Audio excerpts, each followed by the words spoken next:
So I want to give you a little context about kind of some of the work we do.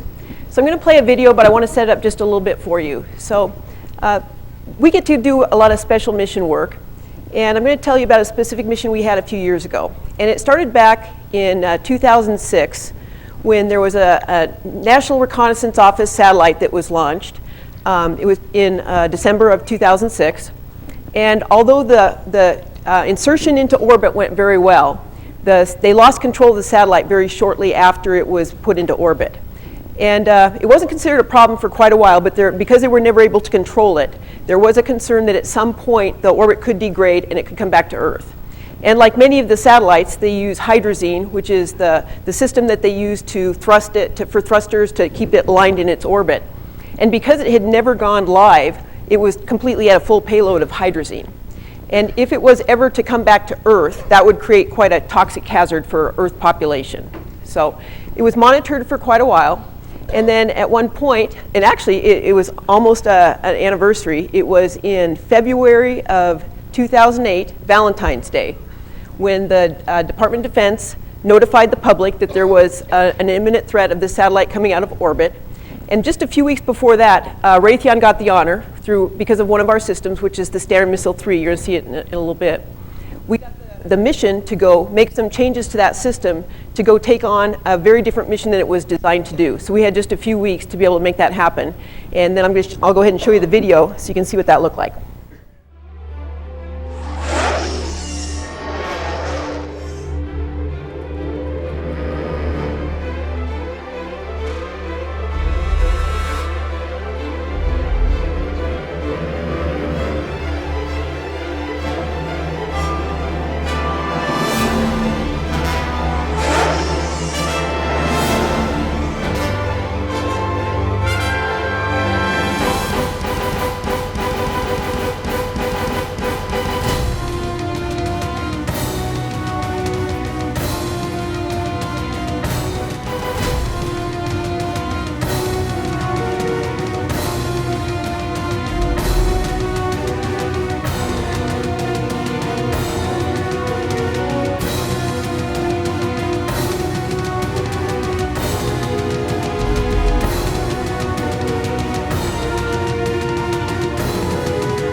Pretty awesome.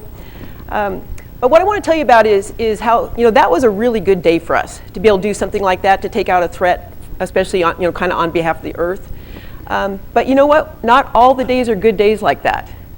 In fact, I want to tell you maybe about some of the days that aren't so good, and so that you can maybe learn how you're going to deal with some of those difficult things when they happen in your careers. Okay.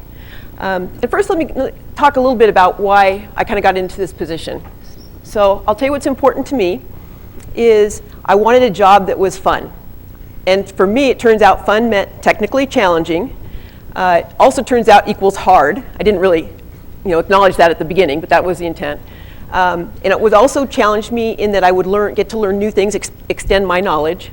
And to me, it also had to do something that gave back to society, provided some service. And in this case, it's the mission of Homeland Defense. So I really value that.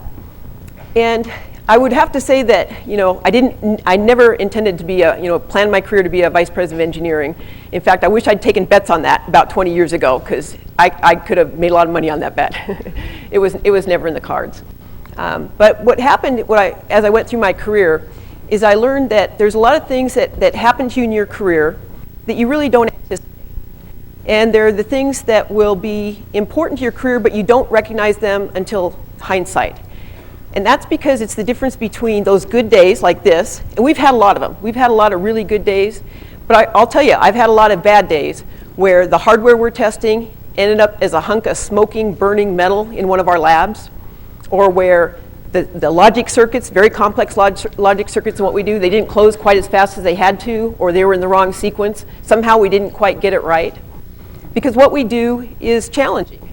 We take things that are urgently needed, that have never been done before, and then we nail it, but only after a lot of failures. So you have to learn to deal with those failures in your career. So how are you going to do that? Well, I'll tell you that part of that has to do with making every day count. And it starts here. You're already in that. Now, as I said, what we do is really hard. But I think I'm talking to the right crowd here. I look at you all. You're in a world-class university in the College of Engineering and Technology. You've already picked hard. And I'll tell you, does it feel hard? It is hard. Yeah, but by making that choice that you've already made, you've already distinguished yourself among your peers, that you're willing to take on those extra challenges. And that's important. And I'll actually go back to the words that I love from John F. Kennedy that he said in Rice Stadium in 1962, when he was asking America to get behind him in the mission to go to the moon and return a man safely to Earth. And he said, "We do these things not because they are easy, but because they are hard." And that's what you're doing. That's why you're here. And so I think you'll recognize that you'll want to have those same opportunities to take the real hard responsibilities. And so to do that, you're going to have to make a reputation for yourself. So what's that reputation going to be based on? It's going to be based on things like how qualified you are, how good you are at your job, how well do you follow through on your commitments. That's really important. How do you deal with adversity when things don't go well? And how do you treat your colleagues? Those are the things that are going to make your reputation, and they're going to be based on how you act every day in your career. And there's going to be times when that's going to be hard. You're going to have to make some hard choices. And that's where the leadership training that you get here, the ability to do critical thinking, the ability to recognize when you have to step up and be accountable for things is going to be really important. So I'll talk a little bit about a few of the failures I've had to work through. And the reason I'm going to do that is not because I like talking about my failures. It's not very comfortable, I'll tell you that. But I think there's something to be said for storytelling, telling true stories, because it conveys more than just information. It conveys the experience and the impact, because the stories are true. And then I'll also say, I don't think we talk enough about failures. Failures are part of the discovery process. That's how you learn.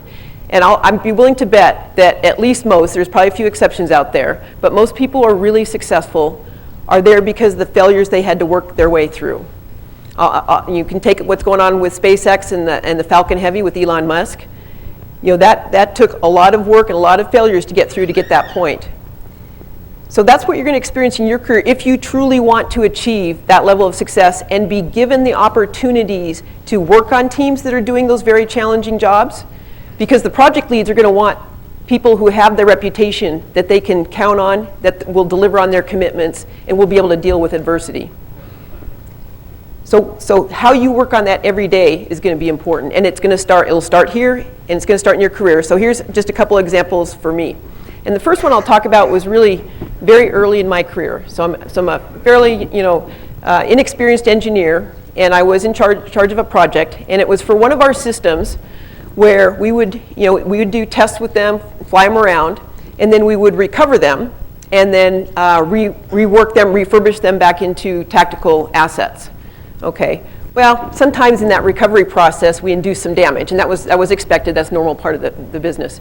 But our job was to go assess that damage and determine what we had to do to properly refurbish this asset back to design.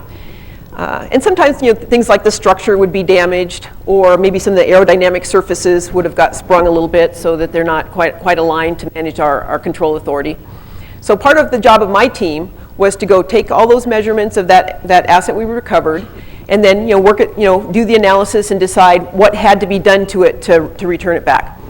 And so normal part of my job was to take the data from my team and get it entered into the computer system and analyze the data and go take a look at it and then make a decision about what had to happen for that. Okay, well in this one case, we had a pretty tight schedule. This is something our customer needed back really, really quickly.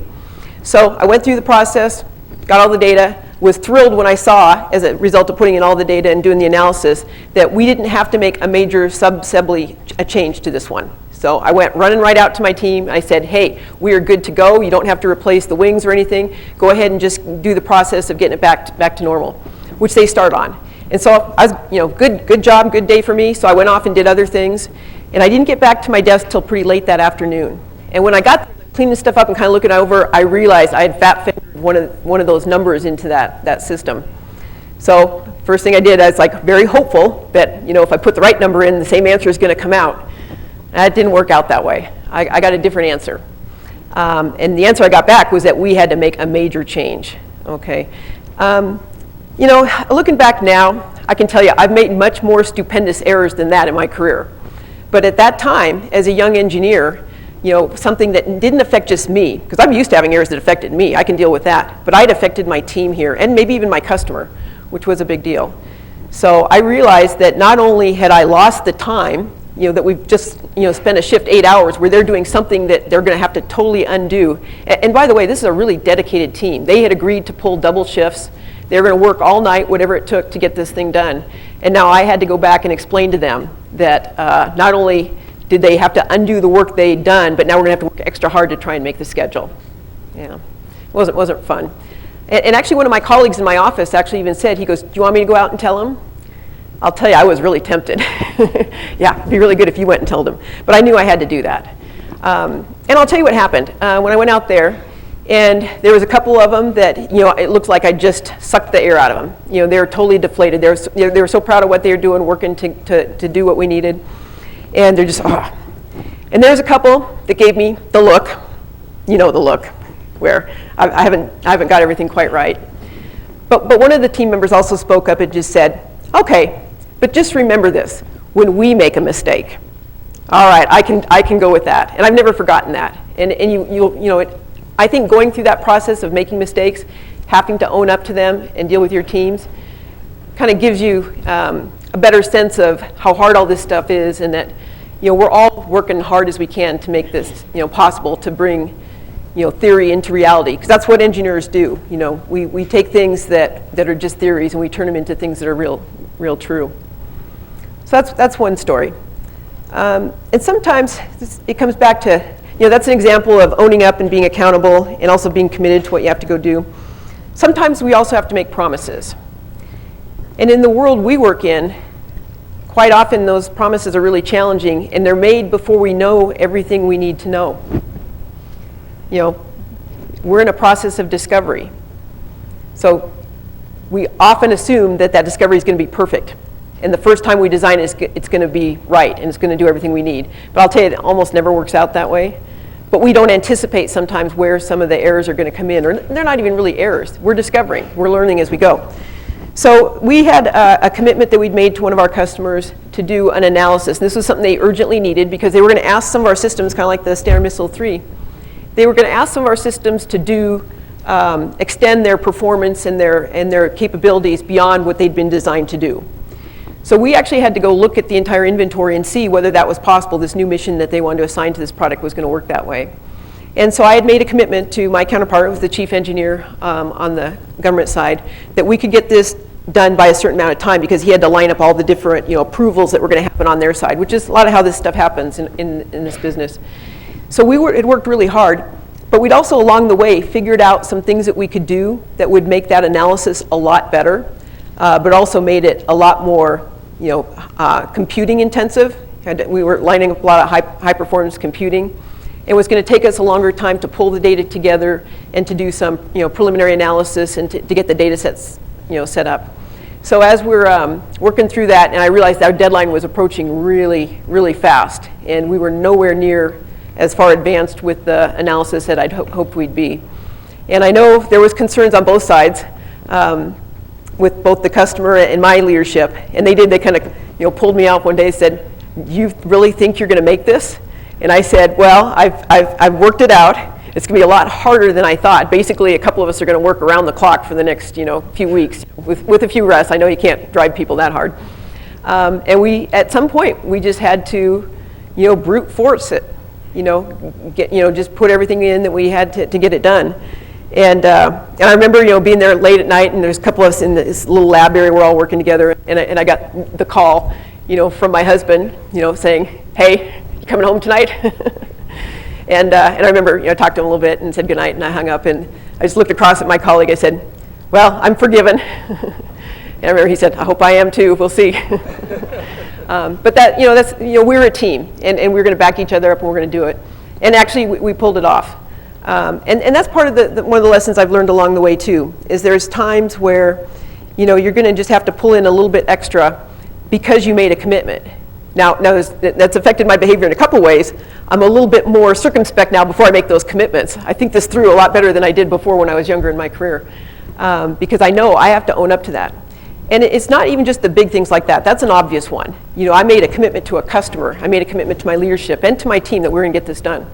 But it's even little things, like saying you're going to call somebody back, or that, if you don't have the answer to something in a review, that you'll get back to them on that. That's the kind of thing that you really have to follow through on. And that's the kind of thing that makes your reputation, because your colleagues and your leadership will remember that, whether you did really follow through on your commitments. It's all part of the, establishing your reputation and making every day count. And there's another thing about making every day count, which is there's going to be days that are important in your life, in your career, your wedding day, birth of your child, the day you're presenting to your boss, or the president of your company, or a major customer. In my case, it was usually a flag rank officer in the military service. I know that's an important day, and I'm going to be prepared, and I'm sure you will be too. You'll be prepared, you'll be extra prepared, and you're going to do fine. It turns out, though, that those aren't the days that really make your career. The days that make your career are the days that you didn't anticipate, where my stuff is smoking in the lab, or where something came out, something that we were doing didn't come out the way we thought, and now I've got to totally replan a major development program. Those are the days that are going to make up your career, because it's how you comport yourself through those, how you weather through it, how you take responsibility. You don't blame anyone. You take the responsibility and you deal with it. And I can tell you, I've had plenty of those where I've had to go up to my senior leadership and kind of explain how, either through a mistake I made or something that we didn't quite get right, and now we've got a major impact that we have to go work through. And that's hard. That's a hard thing to have to do. But that is what people will remember. And for me, there was one time where I knew we'd had a pretty big situation. We'd had a major issue develop in one of our programs, and it was going to be a big setback. So we had a lot of people, both customers and our leadership team, coming out to want to hear it. And it was one of those where you just know it's not going to be a good meeting. And I knew that was I knew it was an important day, but I figured it was going to be a really bad day for me career-wise. But I went in there. And I also learned something when I was in that room. And this was, these were people who were not happy with the situation. And they're pushing back, why didn't you do this? How come you guys didn't do that? And that's where I learned you also have to, at the same time, learn where do you hold your ground, okay? And there were some things during that meeting where I had to say, yep, we did not get that right. That was something we should have done, and here's why, but here's what I'm doing to fix that. And I'm going to fix it not on this program, but I'm going to fix it for every other program we do, because I recognize this was kind of a hole that we missed, and we need to make sure it's a systemic issue. We never need to make sure that happens. But there were some other things that came up during that meeting where my leadership came back and said, you should have done this. And in a couple cases I said, actually, we did do that, but here's why it didn't uncover the problem ahead of time. Okay? And part of that was because I also had done, I knew the facts. I was chief engineer at the time. And especially when you're in a crisis situation, there's times where you have to just really make sure you understand every aspect of the problem, so that when you get asked those questions, you know what the data is. And sometimes you have to step in and roll up your sleeves and make sure that everything's getting done the way it needs to be. So as I went through that meeting, and it went on, it was supposed to be a couple-hour meeting. It was a 6-hour meeting that I was in, on my feet the whole time, going through all this. And at the end, I'll say the leader in the room just kind of sat back in his chair. He said, Well, that's way more complicated than we thought it was. That's all I was hoping for. And sometimes, it turns out that was a good day for me. I didn't think it was, it didn't feel like it at the time, I'll tell you that. It didn't feel like a good day at all. But it was important to me because that was one of those days where I kind of made my reputation. Not necessarily just with my peers, but with our leadership. And I do believe that day gave me other opportunities in the future. So part of the message there, I guess, is that the days that are important, you're not going to know ahead of time. So you have to kind of be prepared for them whenever they show up. And some days, maybe even years later, as I did in this case, I kind of recognize, I guess that wasn't such a bad day. Maybe it was a good day. And that's where I tell you, when you get to that point, you can really enjoy this work because you're not afraid of failure. And I really think we all have to embrace it. That's the way this works in technology and engineering. We're all on a path of discovery. We're on discovery every day to find out things, understand the universe, understand how things work, and actually then turn that into reality in the products that we build. And there's times through that where you're going to have to step up and be a leader. If you really want to, have that level of responsibility that's going to drive that next success and bring something to the world that the world's never seen before. So that happens a couple different ways. I'll tell you, especially when it's a major flight test kind of failure thing or some sort of a technical crisis, there's been a lot of times when I've got to be the director kind of style. We're going to do this, you're going to do that, we're going to do this, kind of manage everything personally. But I can also tell you times when I've just had to grab my whole team, my leadership team, bring them in the room and said, you know what, I don't have a clue how we're going to solve this. I need your guys' help to figure this out because I really don't know. And sometimes that's hard for, especially a chief engineer of a program to go do. But that's the right way to do it sometimes. And in fact, as soon as you think that you're the guy in the room who has all the answers, you're probably gone a little too far. And even as chief engineer of a major system, I think I knew as much as anybody about how all the pieces went together. But whatever system we were talking about, there was always somebody in the room who knew more than I did. And so part of your job then is to make sure you're pulling all that talent and pulling them in to make sure that they're contributing everything that they know. And I'll tell you, you'll be surprised at where some of that innovation can come from. I love engineering. I like what we do, and I'm very proud of it. But I'll tell you, some of the answers to some of our toughest problems didn't even come from engineering.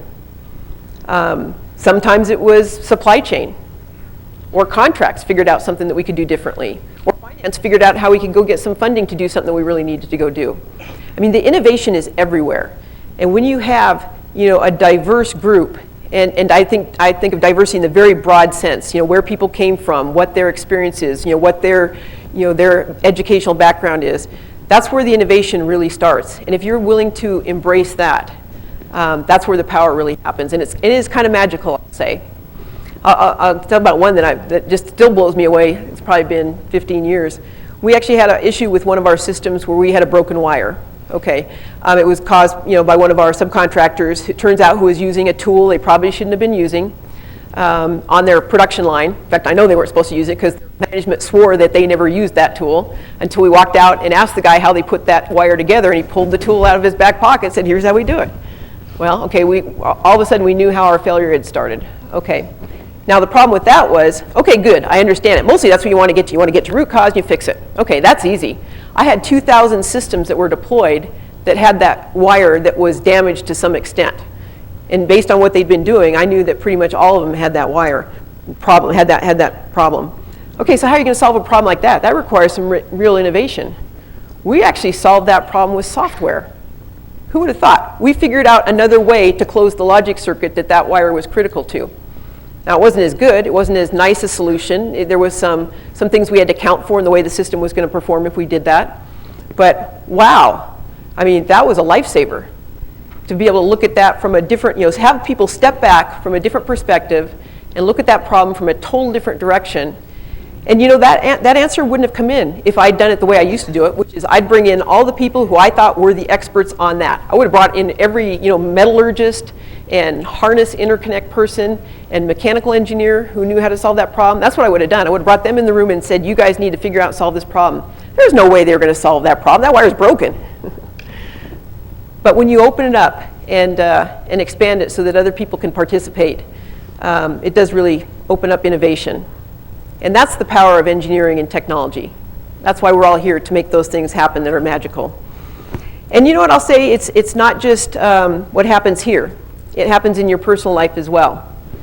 All these lessons I've learned along the way have been just as important in my personal life, in my relationships, with my family and my son. And I'll tell you, that's been helpful as well.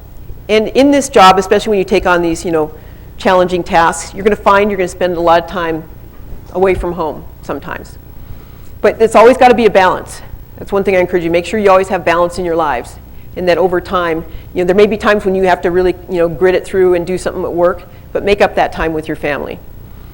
And also make sure you're cherishing those relationships. And you know what? There's lessons that you're going to learn both ways. And I'll share one more with you that I had. So I was, one of the things I struggled with, and especially when I moved from being, an engineer who was right in the trenches, doing the design work, doing the analysis, and involved in creating, my piece of the system. When I started to move into some leadership positions, one of the things I struggled with was, how do I, change my perspective so that I'm working from a leadership view instead of the person who's got all the answers around my system. And one of the things I struggled with was, as I went through my day, and the part of my job I loved, by the way, as being a chief engineer, was the fact that I'd have a software problem we'd be working through in the morning. It'd be a rocket motor problem in the afternoon, maybe some digital electronics thrown in for fun over lunch. It's just going from issue to issue, not even just problems, just decisions that had to be made, analysis that had to be reviewed, different things. And I loved that part of my job. But one of the things I did struggle with was, how do I, reset my mind when I'm still, I'm leaving one meeting and I'm thinking about that problem, which is cool and fun, and I'm totally immersed in it. And then I'm going to step out and go deal with a different problem. How do I get connected? And to me, it was not just to get my mind set technically, which is important too, but also just to get reset with the people I'm going to be with. So how am I going to do that? Well, what I worked with some people who are really good at this stuff. And they helped me figure out some just little tools that would help me learn how to, recognize when I'm not. Oops.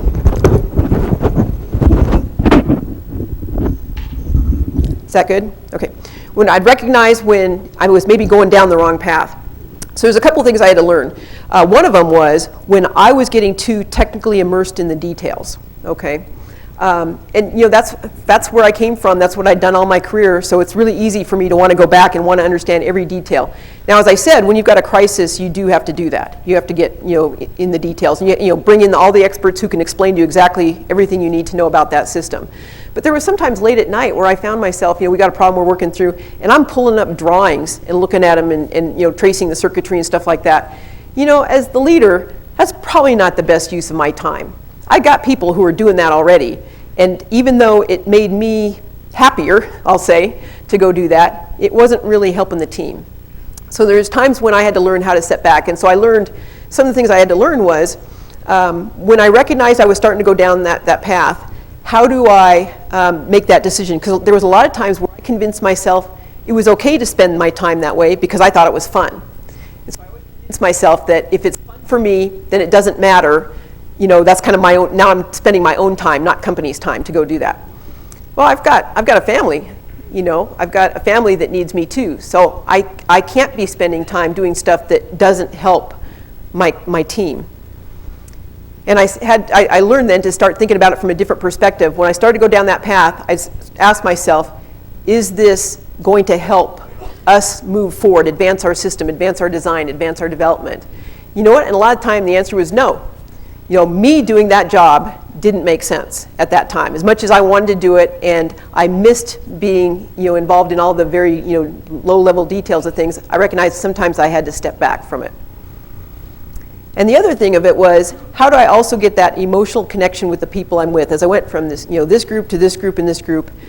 Because I tell you, I enjoy so much working with the people I do. I learn from them every day. Every time I sit down with somebody, every time that we're in a meeting, or just a hallway conversation, I'm learning something new every time. And I really enjoyed working with what I felt were the smartest people in the world every day. And a lot of them are. So how do I kind of bring that emotion into it? And so one of the people I worked with, she suggested something. She goes, you know, when you talk about your son, your face really lights up, you know. So maybe can you think about how you can translate that experience to the work environment to get that excitement? And so for me, we kind of worked out this little thing, which was a little cue for me. And it was that when I'd come home, and my little boy was, you know, kind of like 4 or 5 years old, and he'd come running out and he goes, Mom, do you want to play with me? And I'd say, yes, I do want to play with you. And his face would just light up. And whenever I thought about that, that was something that made me feel really good. Just seeing his excitement that we were going to go play. And in fact, there was a time where he never wanted me on the weekends. He never wanted me to get dressed in the morning. And I asked him why. I go, why do you always want me to be in my pajamas? And he says, because I know you're not going anywhere. Oh. So I tried to translate that excitement. And so what I did is I put this little cue. I took one of those little tiny Post-it notes, and I put it on the door frame of my office. So every time I stepped out of my office to go engage with a different team or do something different, I had this little note that said, yes, I do want to play. It's just a little reminder to myself that I'm about to go into an environment with people who I really enjoy being with, and we're going to solve, you know, cool problems. And even though it's stressful, which it is often, it's also, we're here because we love it. So it's just that little reminder for me. Now, I had that on my office for quite a while, and at the time we were going through some really difficult challenges, you know, for a number of different reasons. You know, it just seemed like we were in crisis mode every day, you know, trying to solve problems, you know, aggressive schedules, just trying to make everything work. And there were times through that when I remember, and I even remember saying, there's nothing else could go worse. It can't possibly get worse than it is today. And then something would happen. Yep, it would get worse. Like that broken wire was actually one of those. So it became really helpful, you know, to kind of remember why we're here and do that all the time. But it wasn't actually until a couple of years, I'd actually been in that role for a couple of years, and I was taking on a new responsibility, so I was going to leave, and I was kind of packing up my office, and I went to grab that note, and I didn't realize, because, you know, when you have those kind of little reminders around your desk, there's a point where you know it's there and you know what it says, but you don't really look at it. All right, well, I went and looked at that note, and I don't know when it happened. I can probably guess about what time it happened, but sometime in the last year or so, somebody had crossed out play and wrote pray. Yes, I do want to pray. So, you know, that's just an example of some of the things you have to work your way through. Figure out what works for you. Everything about this business is, you know, going to be, as I've said, difficult and hard, but it's got to be what's meaningful for you, and I really encourage you to embrace that. As I told someone earlier today, follow your curiosity.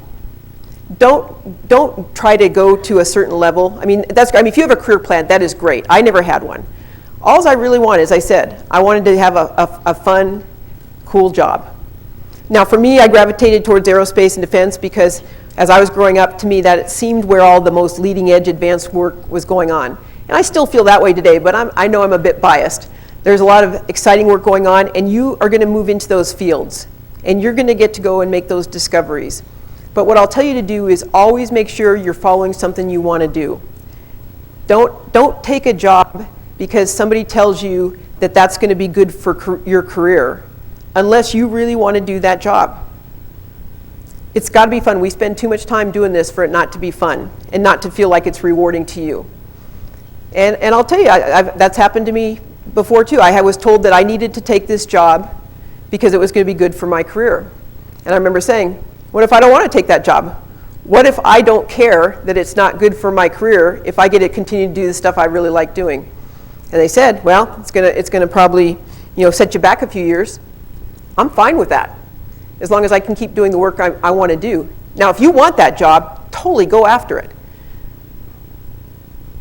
Grasp the reins, do whatever you want to do. But for me, it's always had to be something that was something I enjoyed doing. And follow your curiosity, ask questions. It's kind of where what probably led me into leadership more than anything was because as I was going around my responsibilities as an engineer, I would ask, why are we doing this? especially early in my career. Why do we care so much about this particular performance aspect? What does it mean to the bigger mission? Why do our customers need it to do that? Let me understand the bigger picture. And that's actually probably what drove me more than anything, was to, wanting to understand more about why we were doing what we're doing, and what led me from my original discipline to move into systems engineering and into leadership. And as I asked more questions, and then I found out I didn't even want to just know it from our side. I wanted to work with the customers. I wanted to work with the people who are operationally using our systems so I could understand what they're dealing with. And that's something I encourage you to do as well. Wherever you can, find out how people are really using your product or who are going to use your product. And I'll tell you, that's not just from the perspective of the stuff I deliver to our customers. It's even for the things that we do internally. We buy systems and tools. Turns out some of those systems and tools we do that aid engineers, sometimes they create a lot of havoc that we don't even realize. So one thing I've done through my career is when we're buying a new tool, or as we're even releasing a new upgrade to it, I want to go try it out for myself. A lot of times I'll say, I know I'm a little bit removed from some of this stuff now, but if I can't do it myself, have somebody come in and show me how this really works. And I'll tell you, sometimes when I've done that, I've realized that what we're asking our people to do didn't really make sense. We got this great new tool, but they're having to spend more time doing it. How does that help? So sometimes that's another example. Sometimes you just have to get into the details and understand for yourself.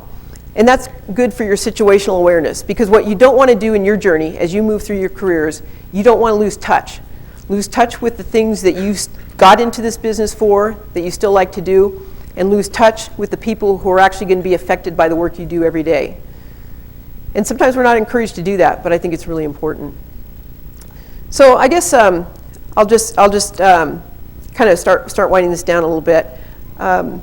Everybody's going to have to make their own journey. And for you, you're going to decide what that is. Whether you're going to be, a mechanical engineer, or you're going to do industrial planning, or electrical. You're going to work in space programs. You're going to work in commercial industry. You're going to design the next, cool consumer product. You're going to have to decide what that means to you and how you're going to bring value to that. Because in the end, that's why we're all here, is to bring value to something that matters to people. And I know that you're going to figure that out for yourself. And maybe I'll just start with one last little story. When I was growing up through my career, growing up, not career, when I was a kid, I used to come home every day after basketball practice or whatever it was, and as I went through our kitchen, there was this wall that was, just kind of this big wall. And for some reason, I don't know why I started this. Every time as I came through, I just kind of tried to jump up as high as I could and hit the top of the wall. In fact, it got a little smudged up there after a while. My mom didn't like that too much. But every time I just tried to make it a little higher up that wall. Okay, well, I'll tell you, that's a big wall. That was a big wall, and there's no way I was ever going to hit the top of that. But to me, it was just something to drive myself to do something just small that was, kind of fun for me, but something I felt like I was achieving a little bit every day. And I'll tell you, it wasn't about competition. And that's another thing, I guess, a point I want to make. It's not about competing with other people you're working with. I mean, we're a team. We all want to, help each other do good. And I wasn't competing with anybody on that wall. My brother and sister could care less about how high the wall was. But every day it was important to me to just try to hit that thing and hit a little higher. And I'll tell you, that did become a little bit of a metaphor for me as I worked through my career. And especially when we went through some of these really hard times. And it was, there's days when I'd leave work and I just felt, we're just not, we're not getting all the way there that we need to go. And I'd feel like, in some ways I could feel maybe that I wasn't, satisfied with how the day had gone. But then I'd think about that wall and I'd realize, there's nothing else today I could have done that would have made that better. We're going to have to, yes, we didn't finish it, but we're going to come back tomorrow, we're going to do some more work, and we're going to make progress every day. So it came to me about, not just about, making the milestones and the stuff that's really visible, but feeling myself that I had done as much as I could to make, my team successful in what we were trying to achieve. So with that, I guess I'm going to tell you to go out there and make your own mark. Make your highest mark on what you do with your careers. And I wish you all very well in that journey.